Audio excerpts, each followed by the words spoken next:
Okay, so you got a handout that looks exactly like this blank slide of my PowerPoint.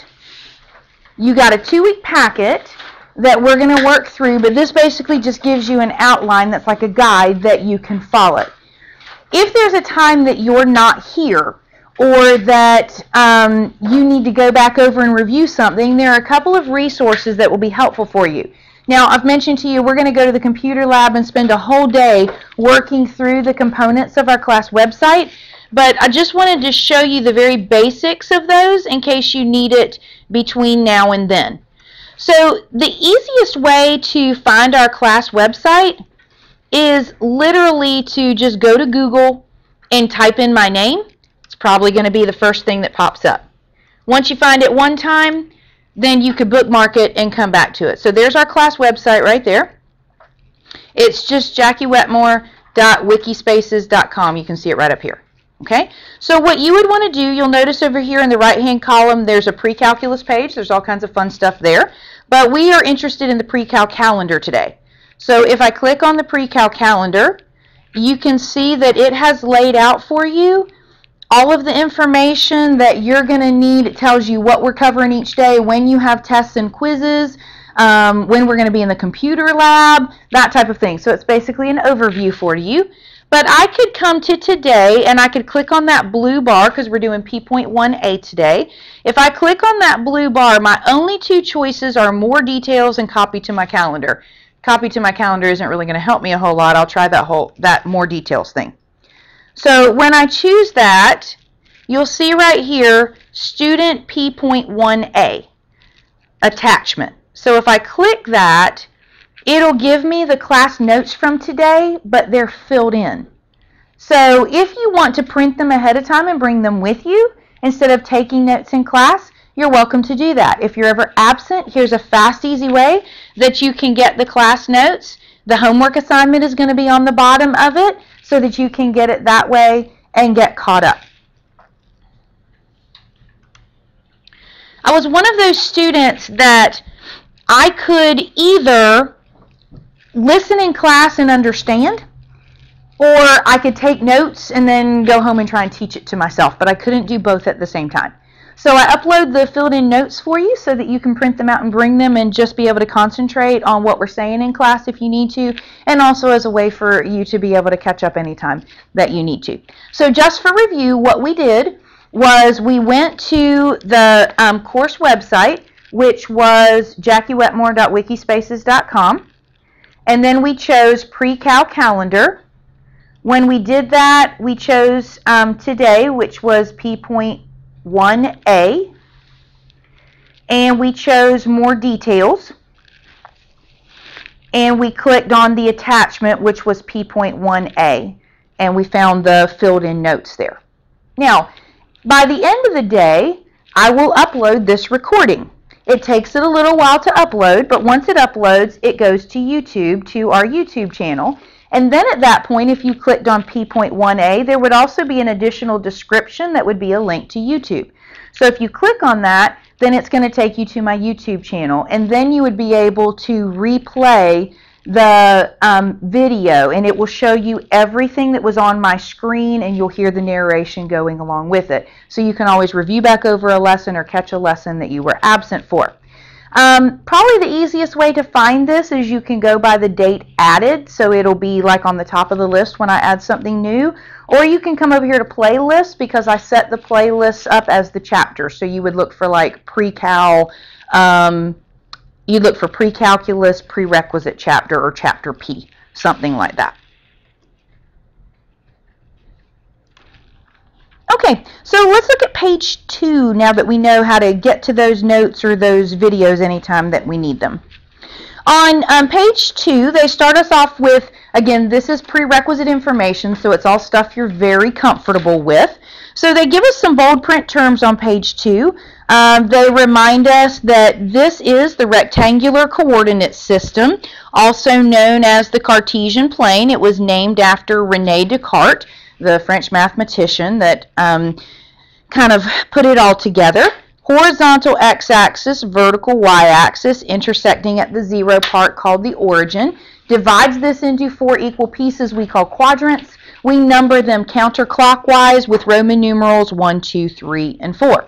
We can plot an ordered pair that has an x and a y coordinate anywhere on there. So for instance, if I wanted to plot the point -1, 2, since -1 is the x value, on the x-axis I go to -1, and since +2 is the y value, then on the y-axis I go up to +2.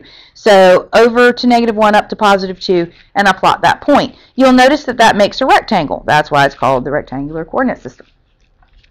That x-coordinate and y-coordinate, when you get to calculus next year, will have a fun new name. The x-coordinate will be the abscissa, and the y-coordinate will be the ordinate. So they don't call it that in our textbook, but just fun facts for you to know and grow on.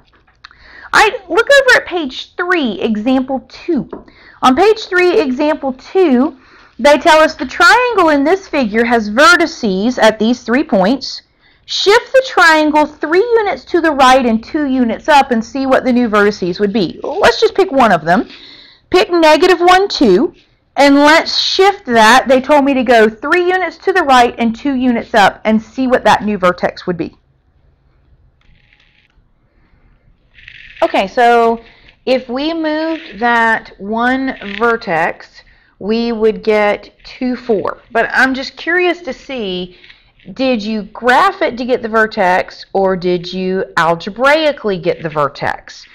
So for instance, did you start right here at -1, 2 and say, okay, I'm going to go horizontally over 3 and vertically up 2, and you literally plotted it out to get to that point? Or did you say, okay, I'm going to add algebraically 3 to my x value and 2 to my y value and see where I am? Okay, I'm at 2, 4, now let me go plot that point. It doesn't matter which way you go, you're going to get the same answer.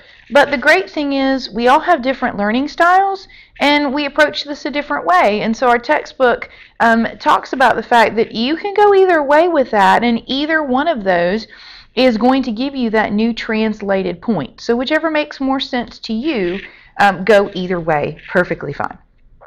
All right, over on page 4, they talk to us about ways that we could represent data graphically. So example number 3 says, from 1988 to 1997, the amount in millions of dollars that was spent on archery equipment in the U.S. is given in the table, where T represents the year. So sketch a scatter plot, a bar graph, and a line plot of this information. So the first graph that they give us here in green is a scatter plot. It gets its name because you plot the points and they're scattered all over the screen. The second one is a bar graph, and we've been working with bar graphs since we were young, so we're very comfortable with those. And the last one is the line graph. And basically, if you took your green scatter plot over here and you played dot to dot with these points, you would end up with your line graph. Now, we'll spend a lot more time on representing data graphically when we work on statistics in about a little over a month.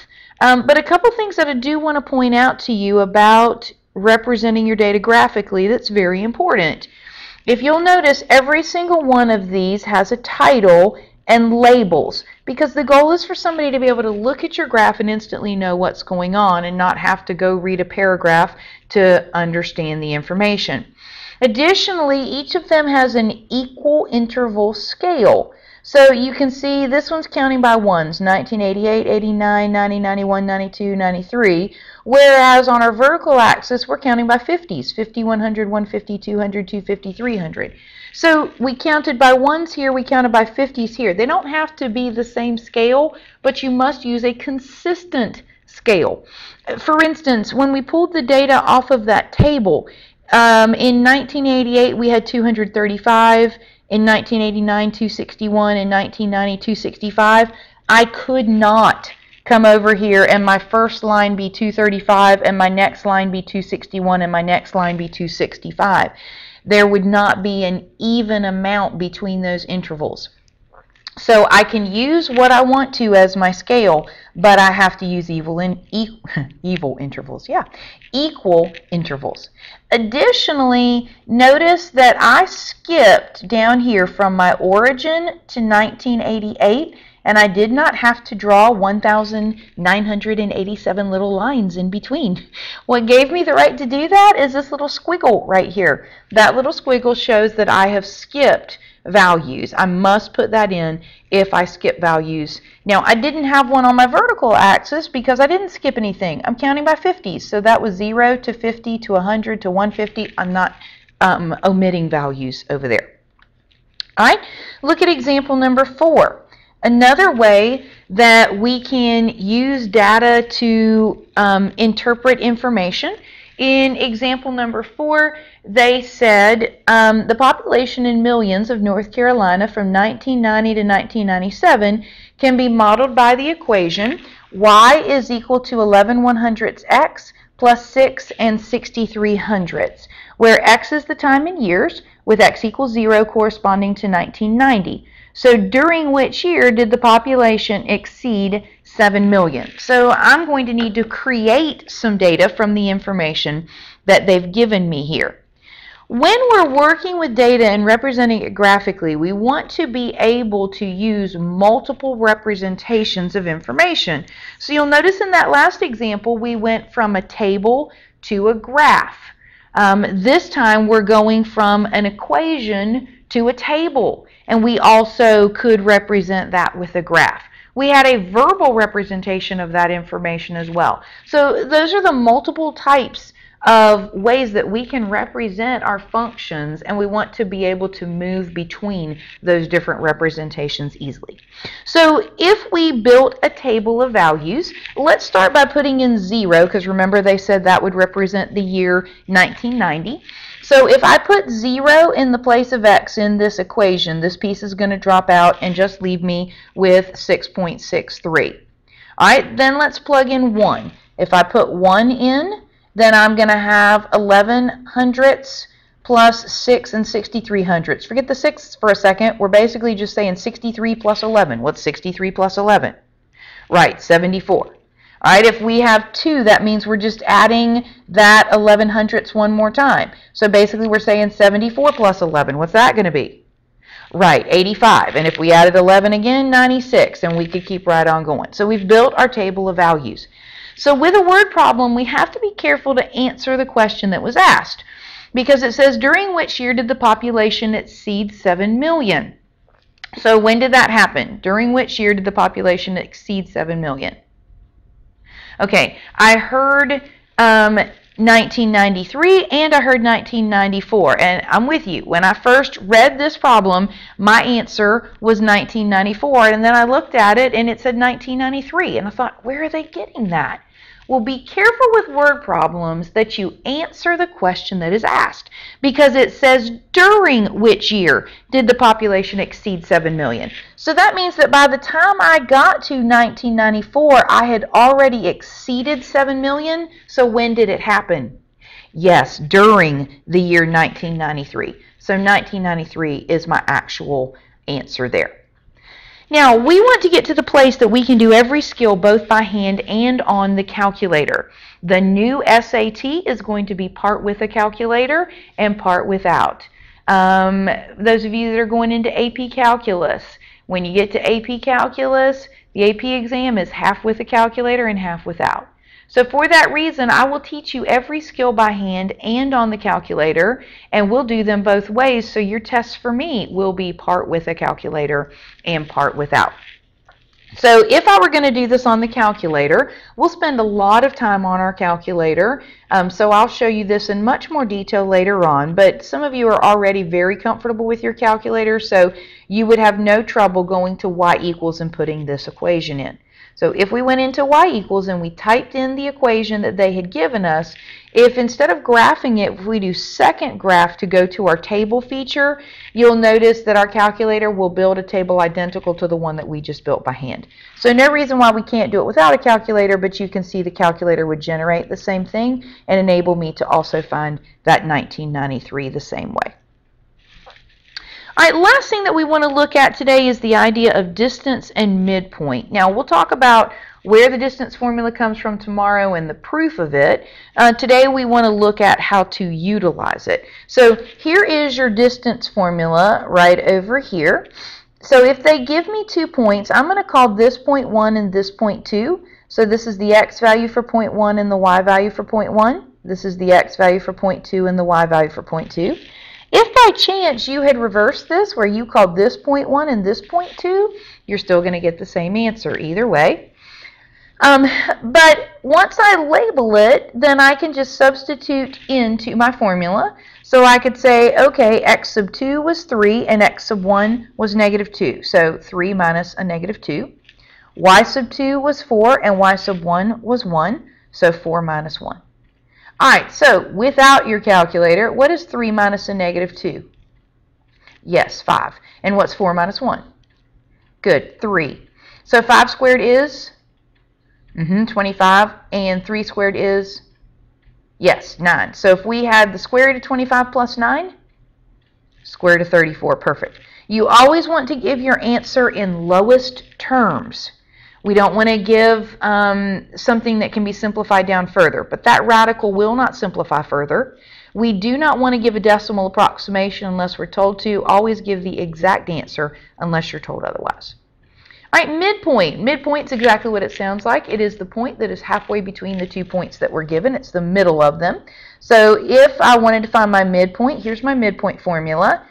I'm going to add my 2 x values and then divide them by 2. It's very much like an average. If you were trying to find the average of 2 test grades, you'd add them up and divide by 2. That's what a midpoint is. Same thing with my y values. Add them up and divide by 2. So what are you going to get for the x value of your midpoint? 1/2. What are you going to get for the y value of your midpoint? Right, 5/2. So there's your midpoint. Okay, so here is our homework for tonight. On pages 9 through 13, we're doing 3 through 39, every other odd. Now, let me make sure that we're all on the same page with every other odd. If you're doing 3 through 39, every other odd, if you went through and you listed the odd problems, 3, 5, 7, 9, 11, 13, 15, 17, you get the idea. If I do every other odd, that means I'm going to do 3, skip 5, do 7, skip 9, do 11, skip 13, do 15, skip 17, do 19, skip 21, do 23. We get the idea. Now, I did mention to you that I want you to omit number 19, so that means come in here and cross that off. Don't restart your numbering or anything like that. Just keep going with the same pattern that you were. Pick back up with number 23. Don't change anything. Just leave that one off. All right, you do not need to graph number 27. For 69 through 75, we're doing the odd ones for that. 83A, you can check that with the table on your calculator like we were playing around with a few moments ago. And then number 85 is your challenge. Remember, that's the optional extra credit problem. You don't have to do that one, but you can if you want to earn the extra check plus. All of these are odd, so please make sure you check your answers with the back of the book so that you know which ones you do and do not understand. The very first thing we're going to do tomorrow when you come in is say questions over homework from last night, and I'll take volunteers to put those up on the board. So that way you'll know which ones you have questions about, and you'll also know which ones that you're comfortable with that you could put up and get some extra check pluses. All right.